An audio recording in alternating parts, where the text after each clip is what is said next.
Uh, yeah, so this is the next day of what we're doing. On the update, and well, I've started building the database on my own end. Shubham is shifting to Hyderabad, so he's gonna work. I mean, because he's shifting to Hyderabad, and then he's gonna go to Noida, and then Hyderabad. So maybe, and then I have to shift to Europe. So first I go from Varanasi to Delhi. That's one day, and then Delhi to Delhi, I have to go to the doctor to show for my serious skin condition kind of thing that I have had. I mean, it's not serious, but it's not getting treated, so I have to work from that. And then after this, I have to go the next day on 19th. I fly out to Paris, and then Paris to Meds, and then Meds I have to clean out the apartment, make everything all right, make sure that it's spick and span, everything is good, pack up, leave to Bonn, and then I'm Bonn. Then I have to go and do German registration. So it's a bit of a work. It's a bit of a stretch, I would say. Um but it is what it is, right? So there is no pluses or minuses or anything. It is what it is, and maybe this is how it is supposed to be, but this is how it is, and it's sort of. I mean, so this, why am I telling you this? Is because uh, even if you're starting up, people think you start up and building a startup. क्या होता है that the whole day you're gonna do startup or build a new thing, or you're talking to customers and doing this and that, or every second you take away from your startup is something that is wasted. No, bro, life is there. I mean, I have to go and shift out to Europe because I have to do that. I mean, right now my only source of income is the job that I have, right? I have to build my startup in parallel to the job. So the only source of income I have is the job. So I have to work hard there also, right? And then after that, so 9 to 5, and then 5 to 9 the grind, so that has to go on. So for that I need to shift out to Germany, right? So that's something that I need to do and I need to work on. So that's what I'm doing. Then, I mean, shifting out also requires, I mean, if I have a health issue, who will take care of it? I have to take care of it. God will not take care of it. So that is something I have to do. If I have to go to Delhi, then to Paris, then to Metz, I mean, from now till 26th of September, it's just constant rush. Who is gonna do it? God is not gonna do it, no? So that's what I'm trying to convey here, that if you feel, I mean, it's a luxury. Some people get to quit their job and quit everything, and 24/7 they get to do that. No, we have our parents' responsibilities on whose head? Is on my head. I have to take care that they are also all right, everything is going well. So that's there. Then finances I have to manage. Who will manage? God will not manage. I have to manage. So everything that you think has to be managed, has to be done. I will see. I'm getting a bit chubby. So I'm getting a bit chubby. I'm sort of very fat, right? So I have to now make sure that it does not go so fat that I mean, it doesn't look good, right? So I have to now reduce my weight also for my art or whatever. People are dying nowadays at 30, 35. So these things need to be done. Life also happens in parallel with your startup and your passion stuff. Like, passion stuff has to happen, but then who will fund it? I'm not born rich, or I don't have a job where you can just do nothing. It's finance. You have to apply your brain. You have to be, I mean, people could say, but no, it may not be investment banking. Yes, it's not investment banking, but there's a reason why it's not investment banking. But if I choose investment banking or consulting today, the high paying jobs, I mean, it's not that my job is not good paid. It's paid well above the average. I mean, way above the medium packages for Europe. But that's not the point. The point is, I need a job where I do have that time to do the grind, right? If I had chosen investment banking or consulting, that job is my grind. That's why people choose those jobs. That is your grind, and the bonus you get there, and whatever happens, that is the whole ROI. Like, that's how it works. And I am choosing these jobs because then I get to work at least when I'm back home. 5, 6, 6:30, 7. If I'm back at home at 7 also, 7 to 11, 12, 2, I have like those 6 hours, 1/4 of the day is still left. If I can somehow manage food, something like, life is not easy. That's what I want to tell you. Life happens in parallel to your startup. Everything else you have to handle. Who will handle your health? You're not 18-year-old anymore. Why do they succeed when they are young? Why? Now I know. I mean, when I was small, I used to wonder. When I was young, a couple of years back, I used to wonder, what's the problem? Why don't people start up? There are a number of problems to take care of. Who will take care of finances? Your parents are getting old. You need to figure out their stuff. They have to get retired, they have to do something, things like that. Then who will take care of that? Then Okay, that's not a bigger concern. The bigger concern is your health. What's happening with your health? Either you should have worked hamesha se. I have not worked hamesha se on that. Always struggling. I've always been on like 14, 15 hours of work days. That is what my life has been. And since when? Since class 8, I've been working 14, 15 hours. The result, whatever. But I mean, my philosophy is very simple, that it should not happen that you didn't put in your best. You put in your best. You had a measurable KPI. You tried to chase it through whatever skills you had or efforts you had the best. Uske baad the arrow is not in your hand. There are n number of things that happen. I mean, when I was working in private equity, my health gave up. Why? Because I was not taking care of it during the MIS. So then it gave up when time came to act. I had to take care of it, get everything corrected, and in that process I had to take, those creams that have, I don't know what they have, but they have either steroids or something that increases fat. And I'm stuck with this. Why those creams? Because of the skin condition. So you see, life has to happen in parallel. Abhi aapko jana, you have to go, right? You have to do n number of things when you have to go. It's not like magic, you'll just magically be transported. That's not going to happen. And the world is moving ahead. While you are doing all of this fun and game, the world is moving ahead.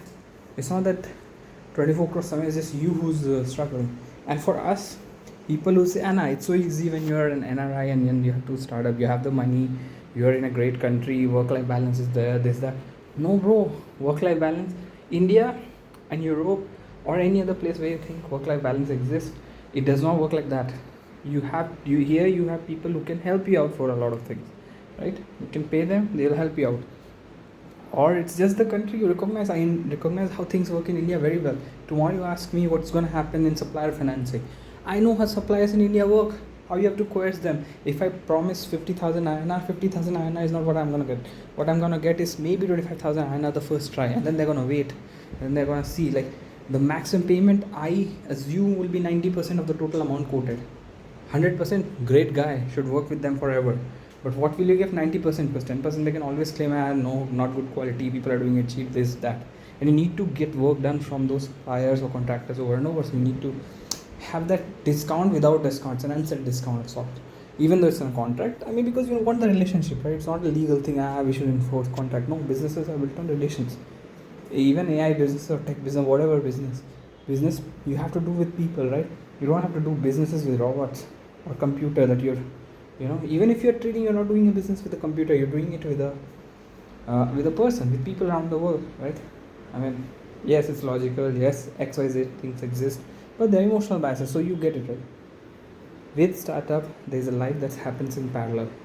People say, we'll just quit everything, start up, and go and chase people, go and chase my customers, and I'll just talk to them, improve, make an MVP in 4 months.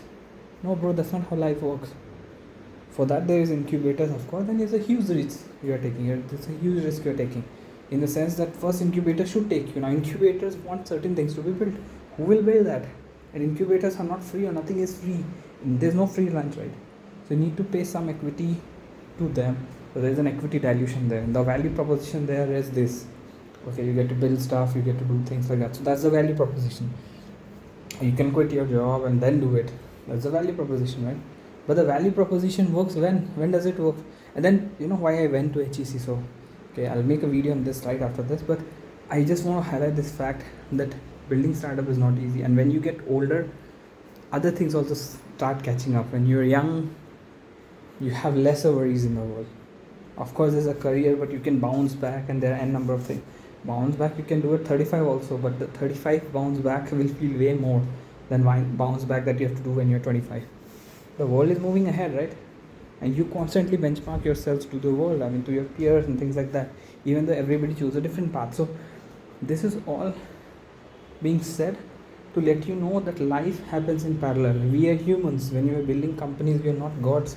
We are not people who have no emotions, and we are just like passionate and doing something. The image they project you of whoever, I don't know if Elon or how people do it.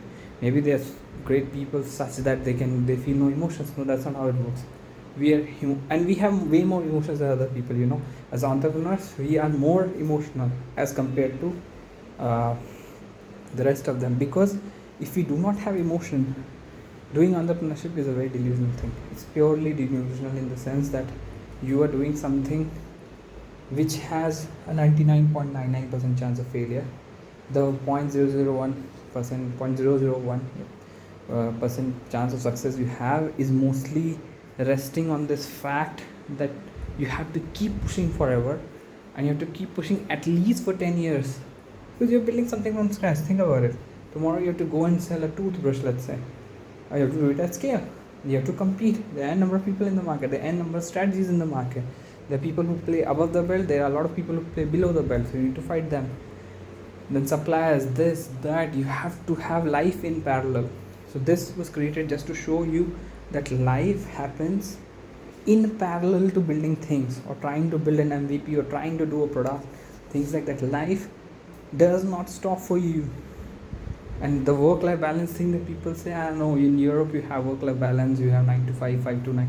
No, not everybody. I mean, you have to do a lot of stuff on your own, which is great, but then it takes time, right? It takes time. You have to monitor. You can't just let your health go awry. I let it go awry. What happened to me? And now things have started slowing down. So now I have to take care of that and bring myself to not this level of fitness, right? I have to become fit, more fit, and that's something that you need to do, pursue. So I just want to tell you that it's not fun and games. And then if you talk about my credentials, I went to HEC, I went to BITS. I have top of the class GPA there, Dean's List, both the places. And then worked in great places, worked in AI, worked in PE, worked in M&A, always been struggling. I went to Olympiads, XYZ. Credentials mean nothing, it's the market, it's a meritocratic place. And there you need to compete with purely what you're offering, how you're offering, a number of things, but simply basis what benefit you give to the other guy. There is no discount being given to you by the market because you're good, because you come from certain background. There's never a discount. Even in edtech markets, I've seen there is no discount to nothing. You provide value, they see, okay, X percent incremental value is being given, they will pay you X minus 1 or something like that. That's why how the customer justifies, right? In provincial fundamental economic theory, sorry for the bottle, how it works is you pay X, you get X. That's not how the world works. You pay X, you get X. They will pay you X minus 1 for X so that they can justify it to themselves. So I went on a big monologue, but this is just to identify that life happens in parallel.